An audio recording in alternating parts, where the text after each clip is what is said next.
IPL 2026 आरंभ तारीख बदलीगला। RCB प्रथम मैच खेलिब किंतु स्टाडियम मिलिब कि नाही पूरा खबर जानिबाकू वीडियो शेष पर्यंत देखंतु। ICC T20 वर्ल्ड कप 2026 पर क्रिकेट प्रेमी आसी बड़ खबर। इंडियन प्रीमियर लीग 2026 पूर्व 26 मार्च रु आरंभ हेबाकू थिला किंतु एबे यह 28 मार्च 2026 रु आरंभ हेबो।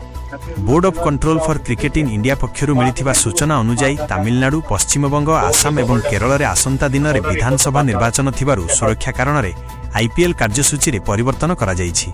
संपूर्ण शेड्यूल आसंता सप्ताह IPL गवर्निंग काउंसिल बैठक पर घोषणा हेबो। नियम अनुसार गत सीजन रे चैंपियन टीम प्रथम मैच खेले सही हिसाब रे रॉयल चैलेंजर्स बेंगलुरु प्रथम मैच खेलिबो किंतु बड़ प्रश्न एही मैच एम चिन्नास्वामी स्टेडियम रे हेबो कि नाही। गत वर्ष RCB जीतिबा परे स्टाडियम बाहर होइथिबा भीड़ अघटन कारणरू सुरक्षा दृष्टिकोणरू एठारे मैच हेबा उपरे संदेह रहिछि। जदि अनुमति मिली नाही तेबे प्रथम मैच अन्य शहर को स्थानांतर करा जिवो।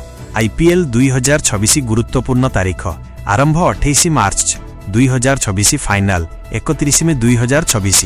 आपणक मतरे RCB प्रथम मैच केउ स्टाडियम रे हेबो, चिन्नास्वामी ना अन्य कोनोसी शहर रे? कमेंट करी आपणक मत दियंतु। वीडियो भल लागिले लाइक करंतु एवं क्रिकेट अपडेट पई चैनल को सब्सक्राइब करंतु।